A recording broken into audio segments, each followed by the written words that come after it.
Hey everybody, Mark over here at Twanger's Turntable. I hope you're all doing well. Welcome back to my channel. If you're returning, if you're new, I hope you'll find something you'll dig. You'll stick around and leave a comment, join in the conversation about what I show here, what I do here, which is essentially just showing records, sometimes some CDs or cassettes.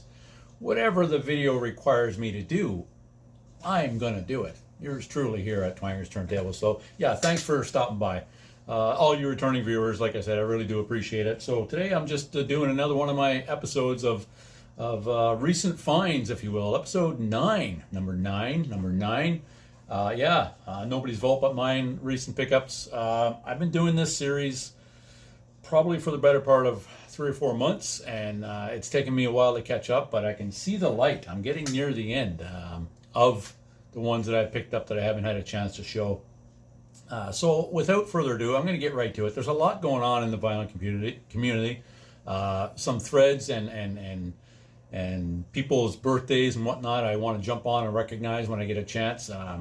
But I already had this one in the works. So I got a couple of messages from VC members, fellow members, that they were involved in something that I really want to get behind. And I will do that, just can't do it right now. So you're forewarned. One of the videos I'm actually working on is, well, you know what? Sorry, I shouldn't have even gone there. I'll keep you in suspense, but I'm hoping to post it pretty soon. And I use that word soon loosely because I do have the grandkids starting tomorrow again for a little bit, so we'll see. But yeah, I want to get this one done before the weekend starts. So yeah, episode 9 of Nobody's Vault But Mine, recent finds. So let's just jump right into it. The last video, I went on for about 40 minutes, and I really do appreciate all of you who actually stuck around and watched that, whether you put it on fast forward. I know I would. But it was a little long. I usually like to try and keep my videos under 20 minutes, so that's my objective. I don't have quite as many this time, so let's go. So I'm going to start off with mostly used stuff. I think there's a couple of new ones thrown in here, but they're primarily used ones. And this one here, I showed a Uriah Heep last time. I'm showing you another one, but they're not in right sequence. I actually got this one before the other one, The Magician's Birthday. This is Demons and Wizards, our 4th one, I believe, from 1972, Mercury Records. But yeah, as I've mentioned before, Lee Kerslake, rest in peace. I first knew of him with Ozzy, but he originally played with Kerslake, and of course, who was the vocalist on here? Primary writer Hensley was the guitar player and the keyboards and wrote most of the lyrics. He passed away as well, I believe, and not that long ago, maybe 2 or 3 years ago. But yeah, good one. I've always loved this one. Of course, The Wizard is a classic. If you've not heard it, give it a go. Next up, I don't have a lot of these guys in my collection, and this is one of their, I guess, it sounds funny saying this, but later day albums that I dig, even though I think this is, what, 78 or so. But it's Jefferson Starship, Freedom at Point Zero. Yeah. So, and it reminds me of our buddy Doug over at the Auditory Vinyl. He's going through those series of labels, and I've missed a couple, but I know one of the ones he showed recently was on the Grunt label and was speaking about Jefferson Airplane, Starship, whatever, Airplane.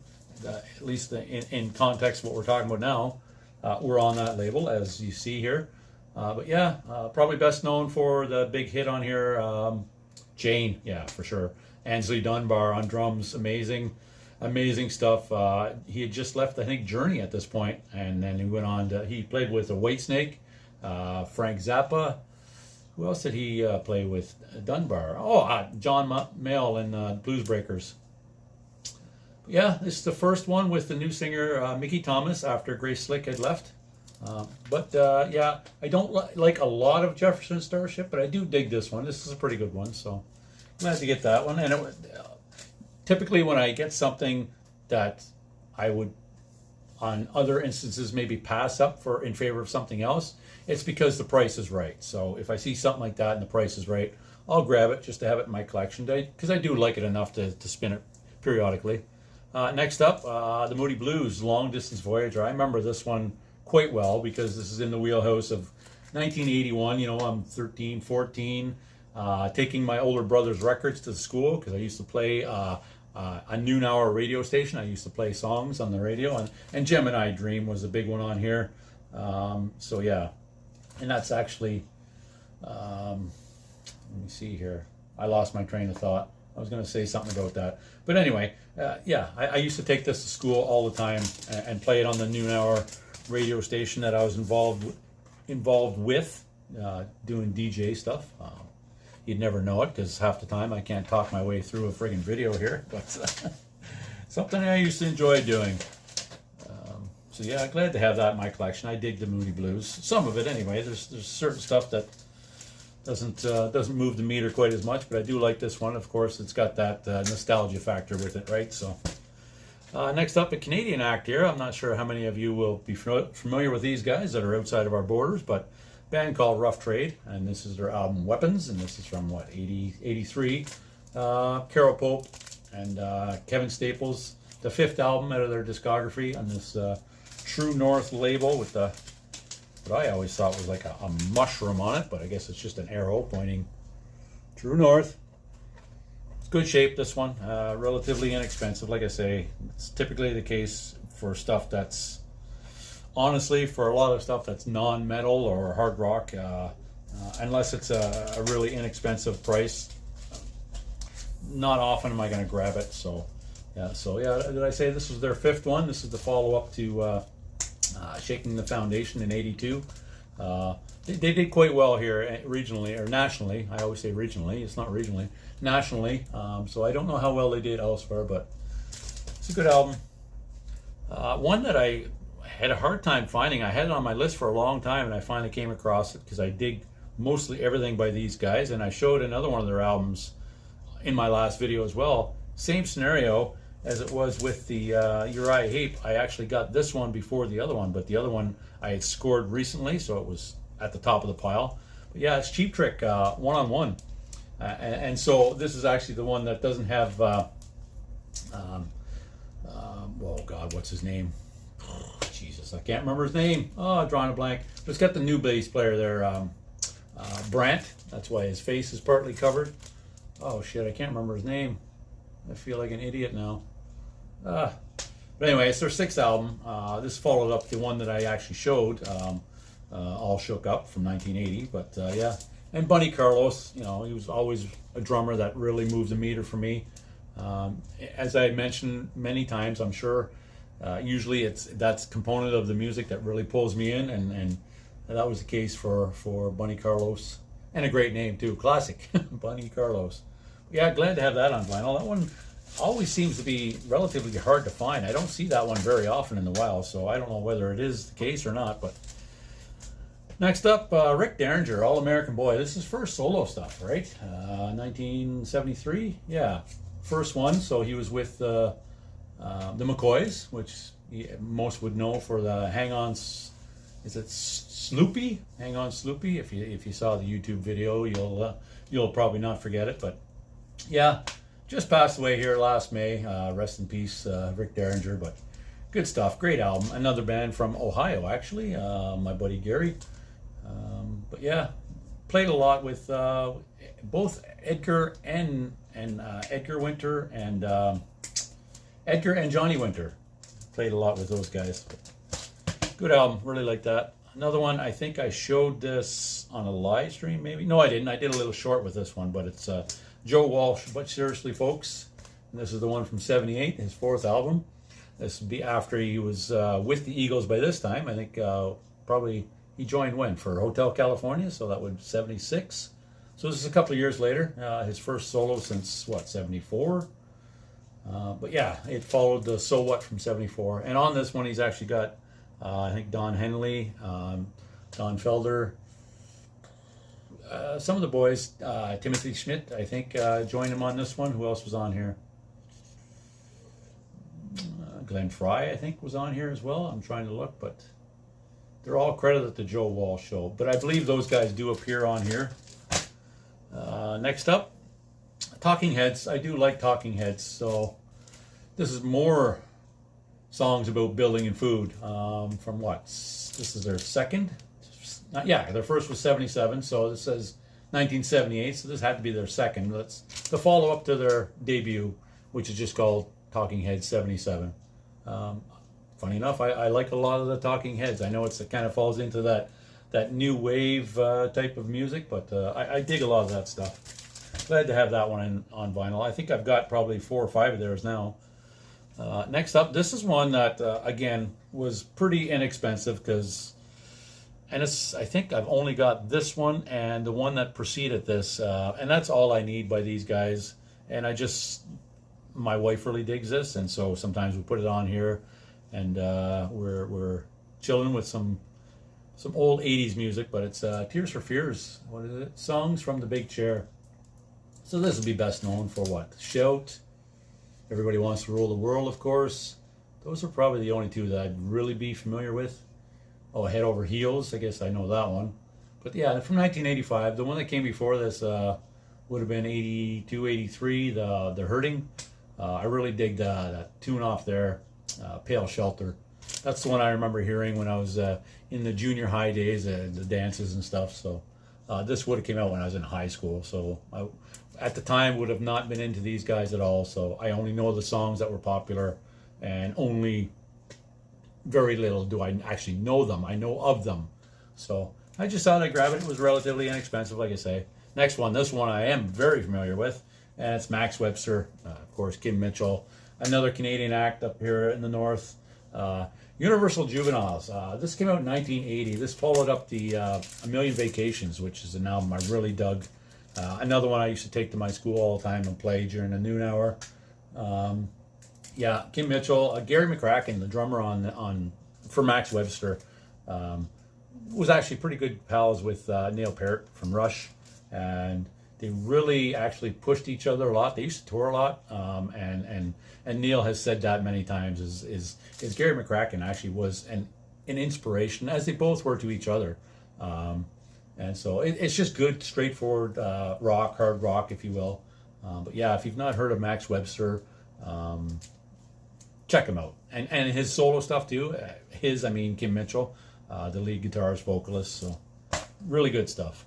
Another one of those that falls into that 1980s bracket where I wasn't all that aware of them at the time, other than the hits. And of course, one of their songs was being played over and over again on the radio and whatnot. But it's China Crisis, Working with Fire and Steel, Possible Pop Songs, Volume 2. So I seen this recently, and it's on a pretty cool Virgin label.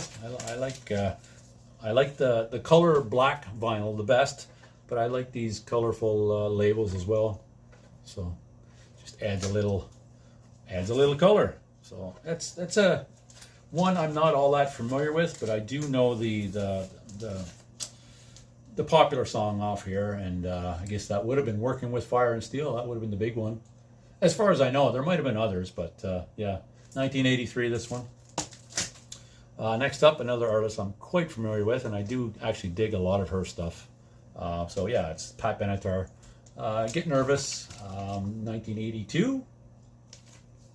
Yeah, 1982. So this would have been, again, in that period where it was all over the radio. Would have been played at many of the junior high dances I went to, and I was DJing with my buddy at the dances and stuff too. So familiar with Shadows of the Night, of course, would be the big one.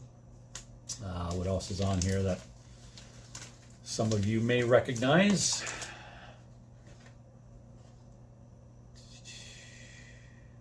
That's the only one I recognize here. A Little Too Late, I'll Do It, I Want Out, Tell It to Her.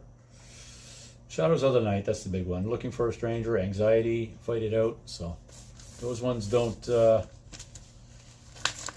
ring a bell for me, but that first one certainly does. Kicks off the whole album.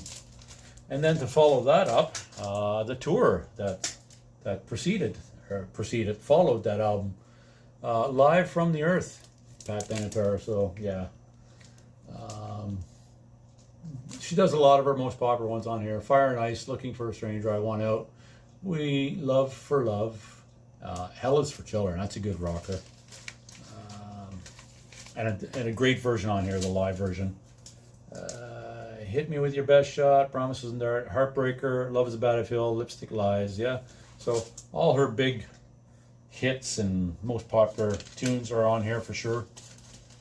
But yeah, she was one of the biggest artists on the planet around this time. I mean, this whole tour, the Get Nervous tour, were completely sold out. Every venue was sold out. So, and they were touring all through '82 and '83 for this one. So this one came out in '83. That captured most of that tour. I don't know where what venues these were actually recorded at. It doesn't say. It might say on the inner sleeve. Does that matter? Well, I've got time. There's no rush here. This is what I'm here for. Live. Now, I don't know how much of this is truly live. If there's overdubs in the studio or whatnot. I don't see where it says these were recorded. It just says this album contains music from '82 to '83 tour that took place across America and Europe.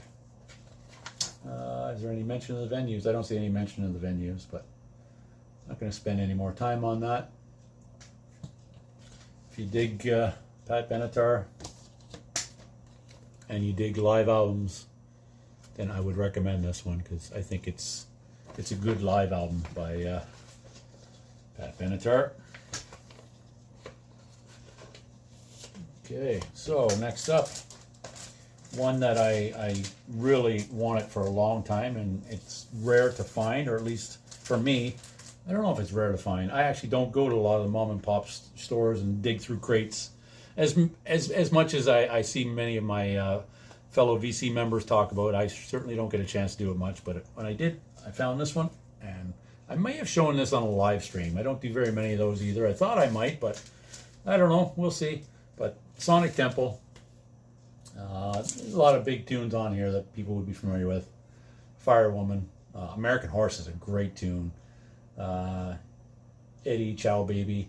Sweet Soul Sister.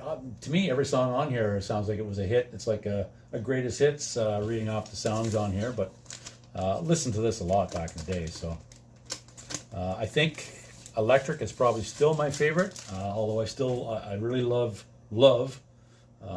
But yeah, right from their debut, Dreamtime, I think it was in '84. I like all of them. But yeah, it's the follow-up to Peace. Well, it didn't end up being called Peace, but that's what they were going to call it. And then they re-recorded it, and we know it as Electric. But Sonic Temple, great album. This is probably what the third copy of this I have. I just seen it, and it was cheap. Freeze frame, Jay Giles. I know some people don't like this era of Jay Giles, but again, it's very nostalgic to me. I used to play this a lot with a lot of my friends and take it to school. 1981, their 10th album. This is the one that followed up Love Stinks, which I really love that album too. But yeah, if you know it, you know it. I don't need to say much about that. And another one that falls into that category. The only reason I bought this was that nostalgic thing. I don't know how often or how long I'll even hang on to this, but it's Spandau Ballet, True, and that title track, True, was huge. And that's really all I'm going to say about that, because I don't know anything else about it. Is there even an inner sleeve in there? Oh, there is too. So I don't know anything about Spandau Ballet. I don't know the members of the band. It says John Keeble on drums, Martin Kemp on bass, Steve Norman, sax and percussion, Gary Kemp, guitar and backing vocals, Tony Headley on lead vocals. So none of those names ring a bell to me, so it's just not something I would have been into. But again, it was probably, I think this was one of those ones that was in a $2 bin or something like that, and so I wanted to come home with something. So there's that. And the last but certainly not least, I just got this recently. It's a reissue. Vagabonds of the Western World, Thin Lizzy. I just did a short on this as well. It's on again, my favorite color, wax, black. But I love these old Decca labels. Just plain, kind of nothing too fancy, but they jump out and they're easy to read, and it's such a fantastic album. This is the last album where they were a three-piece, and then of course the following album they'd be known for that dual guitars that inspired so many bands. Can't believe this is like 52 years, 1973. So this is a 2019 reissue. But yeah, the great Phil Lynott on bass passed away, sadly, rest in peace. But yeah, the last one with, what was his name? Eric Bell on guitar, but Brian Downey, always one of my early inspiration drummers. But yeah, great one. If you had not heard it yet, definitely recommend it. That's it. I'm going to leave it at that. Like I said, I want to keep this one relatively short, so I think I've achieved my goal of around 20 minutes. And if you have any comments about these or anything else, feel free to leave one, and I welcome it. I try and answer them all. And now I'm going to leave it and try to get on a couple of these threads that I mentioned I want to get onto. I hope you enjoyed it, everyone. I enjoyed doing it. I hope to see you on the next one, whenever that may be. But yeah, until then, take care, and cheers, everybody. Bye.